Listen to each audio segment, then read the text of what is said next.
امریکہ کو انہوں نے ایک قسم کا ایبسولوٹلی ناٹ امریکہ میں بیٹھ کے کہا ہے۔ السلام علیکم ورحمۃ اللہ وبرکاتہ۔ آئندہ آنے والے دنوں میں ایک خوشخبری یہ ہے کہ پیٹرول کی قیمتوں میں کمی متوقع ہے۔ اس کے ساتھ ساتھ بجلی چوروں کے ساتھ کس حد تک کارروائی ہوئی اور اس سے کتنی ریکوری ہوئی، اس پر بات کریں گے۔ عالمی مالیاتی ادارے نے ایک بار پھر پاکستان کی معاشی حالات کو دیکھتے ہوئے شدید تشویش کا اظہار کیا ہے، اس پر بھی بات کریں گے۔ اور نون لیگ کا ایک بار پھر عمران خان نواز شریف صاحب نے جس طرح کہ کہا ہے، اور گزشتہ دنوں انہوں نے بیان دیا ہے، رؤف کلاسرا صاحب نے تو یہ کہا کہ ان کا یہ بیانیہ ان کے لیے بیک فائر کر گیا ہے، لیکن بہرحال نون لیگ اسٹیبلشمنٹ مخالف بیانیہ بنانے کی کوشش کر رہی ہے، اس پر بھی بات کریں گے۔ اور انوار الحق کاکڑ صاحب نے ایبسولوٹلی ناٹ کس طرح کہا ہے، یہ بھی آج ہم ذکر کریں گے۔ تو سب سے پہلے یہ کہ پیٹرول کی قیمتوں میں چونکہ ڈالر کے مقابلے میں روپے کی قدر میں اضافہ ہوا، اس حوالے سے خبریں ہیں کہ پیٹرول کی قیمتوں میں 12 روپے اور ڈیزل کی قیمت میں 9 روپے کمی متوقع ہے۔ اس کے علاوہ حکومت کی طرف سے دیے گئے اعداد و شمار کے مطابق 7 ارب 88 کروڑ 90 لاکھ روپے کی ریکوری ہوئی ہے بجلی چوروں سے، اور اس کے ساتھ 2301 بجلی چوروں کو گرفتار کیا گیا اور 15,047 FIR درج کی گئی ہیں۔ سوال یہ پیدا ہوتا ہے کہ یہی ریاست تھی اور یہاں ایک حکومت تھی، وہ PDM کی ہو، نواز شریف صاحب کی پچھلی حکومت ہو، یا جو بھی عمران خان صاحب کی حکومت ہو، ان سب کی موجودگی میں یہ چیزیں ہو رہی تھی، چوری ہو رہی تھی، اور بجلی چوری اور بجلی کو اس حوالے سے کام ہو رہا تھا۔ تو ان حکومتوں نے کیا کیا؟ اس سے یہ پتہ چلتا ہے کہ یہ حکومتیں، ان کے اندر موجود اسمبلی، پارلیمنٹ میں اور اس کے ساتھ سینٹ میں اور کیبنٹ میں ایسے لوگ موجود ہوتے ہیں جو لوگ ان بجلی چوروں کو، وہ ٹیکس چوروں کو ہمیشہ شیلٹر مہیا کرتے ہیں۔ سو سیاست کا اب وہ یعنی کھیل بن چکا ہے کہ آدمی سیاست میں آ کر اس طرح کے کالے دھندے کرنے والوں کو ان کی ATM ان سے لے کر اور ان کی معاونت سے وہ اسمبلی میں پہنچتا ہے، اور پھر اسمبلی میں پہنچ کر ان کے لیے وہ سہولت مہیا کرتا ہے کہ وہ چوری کرنے میں انہیں کسی طرح کی کوئی دقت اور پریشانی نہ ہو۔ اس کے ساتھ ساتھ شہباز رانا صاحب نے اپنی ایک رپورٹ دی ہے اور انہوں نے خبر شائع کی ہے کہ عالمی مالیاتی ادارے نے پاکستان کی معاشی صورتحال پر شدید تشویش کا اظہار کیا ہے، اور عالمی مالیاتی ادارے کا یہ کہنا ہے کہ پاکستان میں مقدس گائے جیسے زراعت ہے، ریئل اسٹیٹ ہے، ان کو جب تک ٹیکس نیٹ میں نہیں لایا جاتا، پاکستان کی معاشی حالات درست نہیں ہو سکتے۔ سو اگر ہم دیکھیں، پاکستان ایک زرعی ملک ہے، اس کے باوجود یہاں چینی اسمگل ہو جاتی ہے اور چینی کی قلت پیدا ہو جاتی ہے، آٹے کی قلت ہو جاتی ہے۔ تو یہ چیزیں بہت پہلے سے عام آدمی کو بھی پتہ ہیں کہ وہی لوگ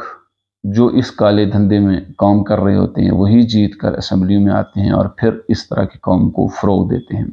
سو اب بھی یہ کہنا مشکل نہیں کہ یہ لوگ کسی بھی صورت میں زراعت کو بالخصوص اور ریئل اسٹیٹ کو ٹیکس نیٹ میں نہیں آنے دیں گے، اور یہ اس قدر مضبوط ہیں کہ ایک پورا ملک اور اس کی 24 کروڑ عوام بلک رہی ہے، لیکن یہ ٹیکس نہیں دیں گے اور ان کو ٹیکس نیٹ میں لانا مشکل ہو چکا ہے۔ اس کے ساتھ ساتھ عالمی مالیاتی ادارے نے یہ بھی بتایا ہے، ان کی خبر کے مطابق 950 کروڑ لوگ غربت کی زندگی گزارنے پر مجبور ہیں، اور یہ غربت کی زندگی گزارنے پر مجبور لوگ وہی ہیں جو ان بڑے سیاسی لوگوں کی آپس کی جنگ اور آپس کی چپکلش کی وجہ سے عام آدمی پس جاتا ہے۔ لیکن المیہ یہ ہے کہ عام عوام بھی اپنے اپنے لیڈروں کی تعریفوں اور اس کی توصیف میں لگی رہتی ہے، اپنے حقوق کی بات کرنے کو کوئی بھی عوام بھی تیار نہیں ہے۔ اس کے ساتھ ساتھ چونکہ PDM کی حکومت میں بڑھتی ہوئی مہنگائی کی وجہ سے نون لیگ بالخصوص متاثر ہوئی، اور نون لیگ کا ووٹ بینک اس سے ٹوٹ رہا ہے۔ سو اس ووٹ بینک کو اپنے ساتھ ملانے کے لیے نواز شریف صاحب نے ایک بار پھر اسٹیبلشمنٹ مخالف بیانیہ اپنانے کی کوشش کی ہے۔ اگر ہم پیچھے تھوڑا چلے جائیں، عمران خان صاحب 2018 میں جس اسٹیبلشمنٹ اور جنرل باجوہ کو قوم کا باپ بتایا کرتے تھے اور مخلص اور خالص ڈیموکریٹک جنرل بتایا کرتے تھے، وہی عمران خان صاحب اپنے اقتدار سے جب محروم ہوتے ہیں تو اسی جنرل باجوہ کو وہ میر جعفر اور صادق کہتے رہے اور انہیں غدار کہتے رہے، کیونکہ انہیں پتہ تھا کہ اسٹیبلشمنٹ مخالف بیانیہ عوام میں پاپولر ہوتا ہے۔ اسی طرح وہی نواز شریف صاحب جو 2018 میں ووٹ کو عزت دو کے نعرے کے ساتھ سامنے آئے اور انہوں نے اسٹیبلشمنٹ مخالف بیانیہ اپنایا، لیکن وقت آنے پر اسی جنرل باجوہ کی ایکسٹینشن کو توثیق دینے کے لیے انہوں نے ووٹ بھی دیا۔ پھر یہی نون لیگ اپریل 2022 میں جب عمران خان صاحب کی حکومت چلی گئی اور اس وقت انہوں نے ٹرینڈ چلائے سوشل میڈیا پر کہ ہم we stand with general Bajwa. آج وہی نون لیگ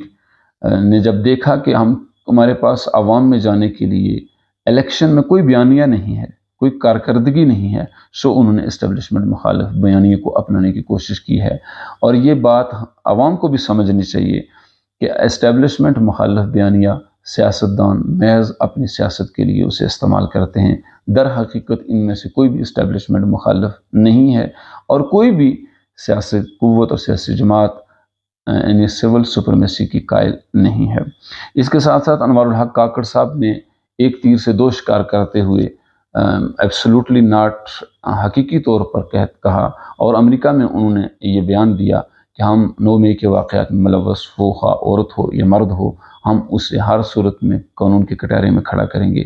انہوں نے کہا جی کہ امریکہ کو انہوں نے ایک قسم کا ایبسولوٹلی ناٹ امریکہ میں بیٹھ کے کہا ہے۔